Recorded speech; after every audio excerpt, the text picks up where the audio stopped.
Bonjour à tous et bienvenue dans cette nouvelle capsule. Donc aujourd'hui, on va voir un concept qui est super intéressant. On va parler des validations de données. Donc souvent, ça va arriver que vous devez partager votre fichier à quelqu'un d'autre, à d'autres personnes pour qu'ils puissent venir travailler dedans. Mais vous voulez vous assurer que ces personnes-là ne font pas d'erreurs ou de mauvaises manipulations. On veut s'assurer qu'ils rendent un certain type de données, on veut leur forcer un certain choix de données. Donc, c'est vraiment à ça que va servir les validations de données. Donc, on va aller voir tout ça dans Excel, puis on va commencer. Donc, ici, j'ai un fichier Excel qui regroupe en fait une liste de différents employés dans une entreprise. Donc, j'ai bâti ce fichier et je veux maintenant l'envoyer à une commis pour qu'elle puisse le tenir à jour. Donc, qu'elle vienne mettre les nouveaux employés, garder les informations à jour. Par contre, je veux m'assurer je veux limiter en fait le genre d'erreur qu'elle pourrait faire. Donc, je veux vraiment venir forcer certains résultats ou certains choix qu'elle peut effectuer. Et c'est là que rentrent en jeu les validations de données. On va en voir plusieurs types. On va commencer avec une première. Donc ici, ce que j'ai, c'est que j'ai une liste d'employés avec des postes. Il y en a certains pour les employés nouveaux. Il manque le poste, puis je veux que ma commis vienne et mettre à jour ces postes-là. Je ne veux pas qu'elle vienne l'écrire manuellement pour éviter que ingénieur, on l'écrit avec un petit i, on a oublié l'accent une fois, mis l'accent une autre fois. Je vais avoir un format commun et m'assurer que ce sont les bons postes qui sont choisis. Donc, ce que je vais faire, je vais créer une liste déroulante. Donc, c'est le premier type et la plus commune de validation de données qui est utilisée. Donc, si je regarde dans ma feuille 2, j'ai déjà un tableau de référence qui me dit l'ensemble des postes qui existent dans la compagnie, donc ingénieur, technicien, etc. Donc, ce que je veux faire, je veux forcer ma commis à venir choisir dans cette liste-là. Donc, ce qu'on fait, je viens choisir ma cellule parce que je veux commencer à appliquer ma validation de données. On va dans l'onglet Données. Ici, il y a un bouton qui s'appelle Validation de données. Je clique dessus et je peux venir choisir le critère de validation. Donc, dans l'onglet Options, je viens choisir le type de validation que je veux. Ce que moi je veux une liste. Donc, ici dans la source, c'est là qu'on va venir spécifier à Excel quels sont les choix possibles. Il y a deux façons. Soit on peut venir l'écrire manuellement, donc oui, non, etc. Ou moi, ce que je préfère faire, c'est donner référence à un tableau. Je vais prendre ma table de référence pour venir dire exactement quelles sont les données que je veux. On clique ici, je vais dans ma feuille de référence et je lui dis que c'est ça ta référence. Parfait. Et je fais OK. Donc, ignorer civil. Donc là, je veux ma liste de référence. Donc, si je viens, je fais OK. Là, on voit qu'elle ne peut que faire certains choix dans ma liste. Donc, elle ne peut pas venir l'écrire elle-même manuellement, mais elle va venir choisir elle-même de comment c'est écrit. Donc, si je viens et que ici, ça, je change à docteur, par exemple, mais ici, ma liste a changé. Donc, j'ai toujours mon tableau de référence. Donc, je n'ai pas besoin de venir le changer manuellement à chaque fois. Maintenant, c'est docteur. Autre chose intéressante aussi, lorsqu'on fait une validation de données, on a une possibilité de mieux guider l'usager. Donc, de venir ajouter comme un message de qu'est-ce qui devrait être fait ou à quoi on s'attend. Donc, si je vais dans validation de données, il y a message de saisie. Donc, je vais lui dire information, on va dire comme titre. On va dire veuillez choisir un poste. Donc, je fais OK. Et maintenant, on voit que quand j'ai sélectionné ma cellule, ça dit information, veuillez choisir un poste. Donc, ça dit exactement à la personne qui doit choisir un poste. Et le dernier aspect supplémentaire que je peux faire, je peux ajouter un message d'erreur. Donc, on va mettre erreur, choisir un poste de la compagnie. Maintenant, si je viens et que j'essaie d'écrire un poste qui n'existe pas, j'ai un message d'erreur qui s'affiche qui dit je dois choisir un poste de la compagnie. Donc, je peux recommencer et là, je viens choisir un poste convenablement. Par la suite, je peux m'assurer de venir recopier ma validation de données. Comme ça, j'ai le même style qui s'applique partout. Donc, ça, c'est le premier type de validation de données que l'on peut faire dans Excel. C'est vraiment venir donner un choix de liste déroulante dans lequel l'usager qui va prendre votre fichier Excel va choisir spécifiquement la valeur qu'on lui permet. Maintenant, il existe d'autres types de validation de données. La deuxième qu'on va voir, ce sont des validations de données au niveau de la date. Ici, dans notre fichier, à titre d'exemple, on a la date d'embauche. On veut s'assurer que lorsque l'usager, la commis ou une autre personne vienne utiliser ce fichier-là, on veut s'assurer que au niveau de la date d'embauche, déjà de un, qu'elle mette une date. Et deuxièmement, on veut s'assurer que la date soit aujourd'hui ou inférieure à aujourd'hui. Parce qu'on suppose que tous les noms qu'on va écrire dans cette liste, ce sont des employés qui ont été embauchés soit aujourd'hui ou avant aujourd'hui. Donc, elle ne pourrait pas aller à dans 10 ans, etc. Donc, ce qu'on va faire, on sélectionne la cellule où est-ce qu'on veut commencer à appliquer notre validation de données. On va dans Données, Validation, Critères. Donc, on va dans Options, Critères. Et cette fois-ci, au lieu de sélectionner Liste, je vais prendre Date. Maintenant, au niveau de la date, je peux venir lui dire différents critères. Moi, ce que je veux que ce soit inférieur ou égal à une certaine date. Donc là, dans ma date de fin, je peux venir mettre la date que je veux. Donc, par exemple, je mets 2025-01-01. Je peux venir ajouter un message de saisie et une alerte d'erreur comme avant. Donc, quand je viens mettre ça ici et que j'écris, par exemple, 2024, 12, 24, 24, par exemple, ça marche. Tandis que si je viens, j'écris 2025, 01, 09, par exemple, ben là, on me donne un message d'erreur parce que je n'ai pas respecté. Si je viens écrire quelque chose d'autre qu'une date, j'ai aussi une message d'erreur parce que je suis obligé de rentrer une date. Par contre, ce que je disais dans mon exemple, c'est que là, j'ai écrit une date non dynamique. Donc, j'ai écrit spécifiquement que je veux que ce soit inférieur au 1er janvier 2025. Mais ce que je peux faire, je peux aussi ici écrire des formules. Donc, ce que je vais lui dire, c'est que la date de fin doit être inférieure ou égale à la date d'aujourd'hui. Donc, elle va constamment se mettre à jour. Donc, aujourd'hui, on est telle date. Demain, quand ça va être mis à jour, le fichier, ça va se mettre à jour. Donc, comme ça, je n'ai pas à venir à changer tous les jours la date. Donc, je viens mettre aujourd'hui. Je vais juste bien écrire. Aujourd'hui. OK. Donc là, j'ai écrit ma fonction. Très bien. Et là, si je viens et que j'écris 2025, 07, 01, ça marche. Tandis que si j'écris 2025, 09, 22, là, ça ne marche pas, j'ai un message d'erreur parce qu'elle est supérieure à la date d'aujourd'hui.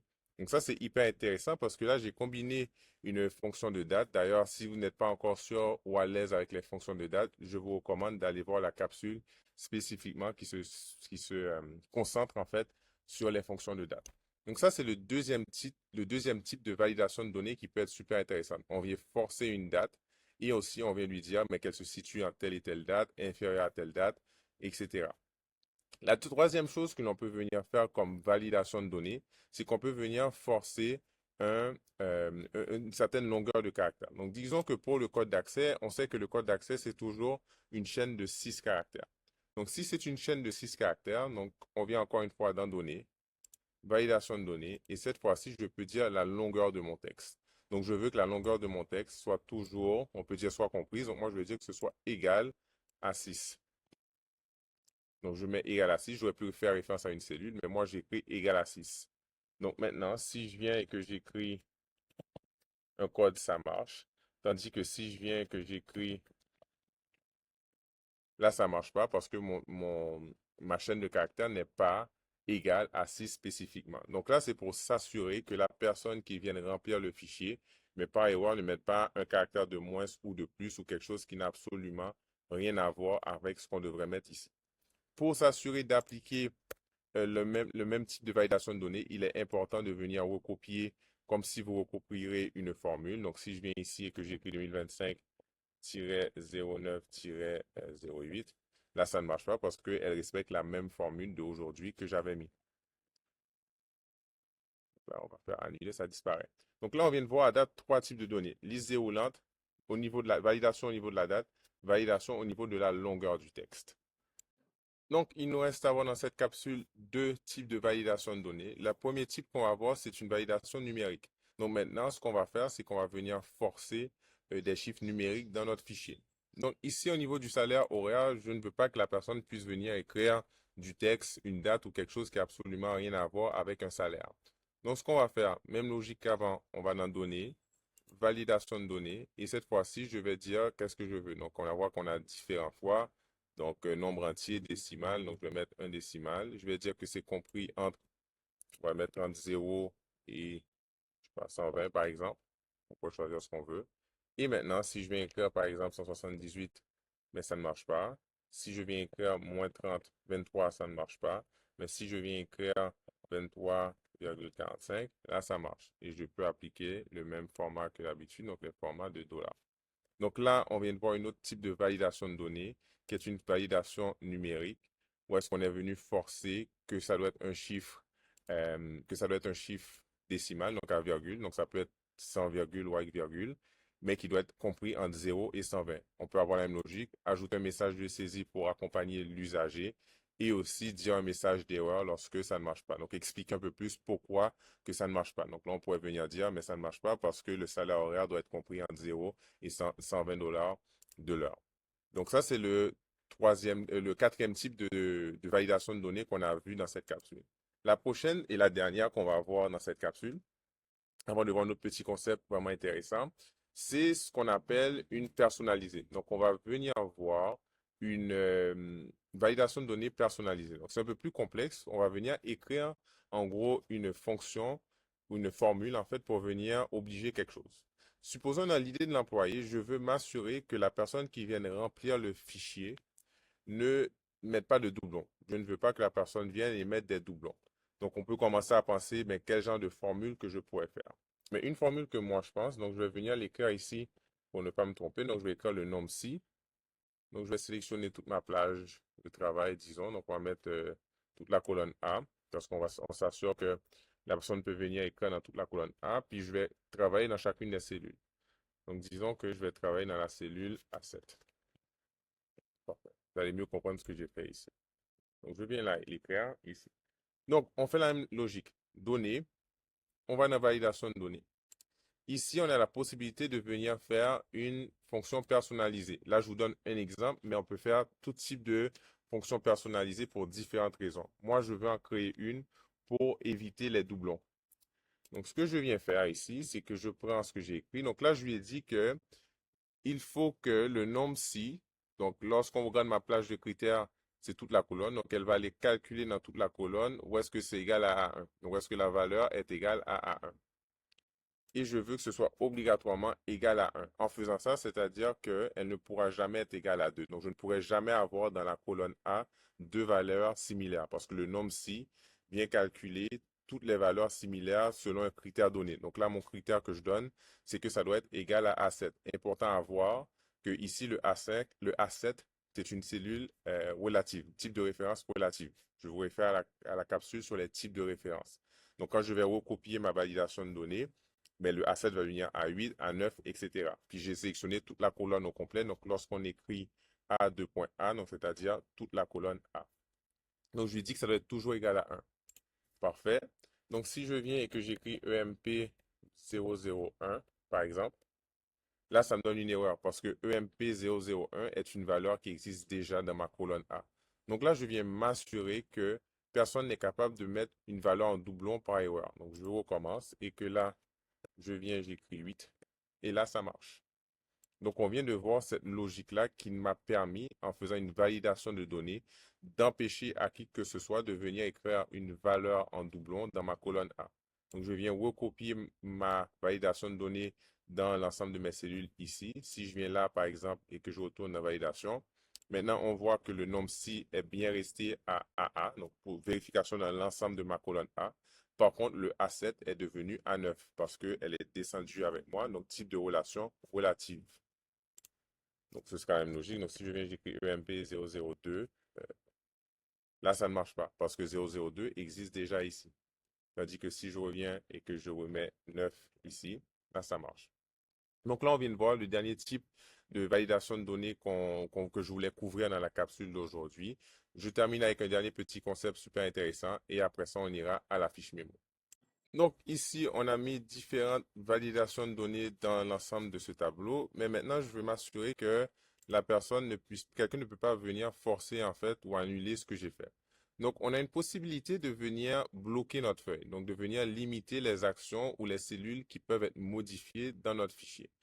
On va prendre l'exemple qu'on est venu ici. On a l'ensemble des cellules. On a les cellules poste. Là, je veux m'assurer que ce sont les seules cellules avec lesquelles la personne peut venir modifier. Donc, ce qu'on va faire, c'est que je vais venir ici.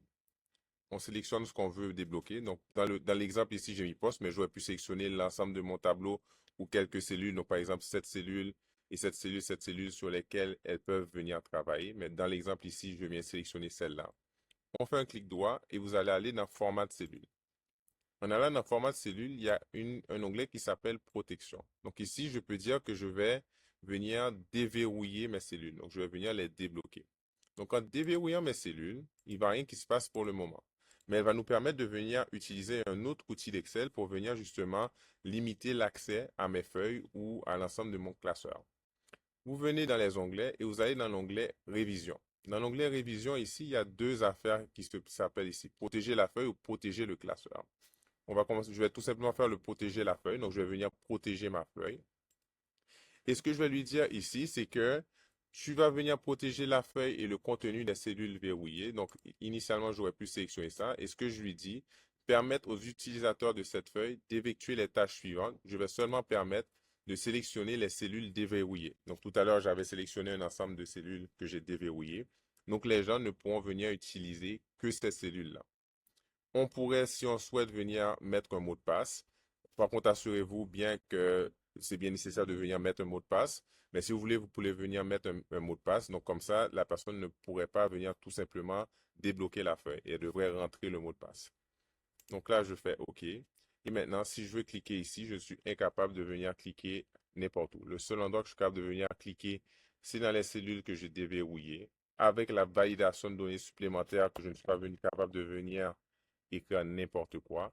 Donc, je suis obligé de respecter vraiment ce qui a été mis dans la feuille. Donc, je ne peux cliquer nulle part où dans ma feuille, c'est impossible. Le seul endroit que je peux venir cliquer, c'est dans les cellules que j'ai donné accès, que j'ai déverrouillé à l'usager. Maintenant, la personne pourrait tout simplement venir ôter la protection de la feuille.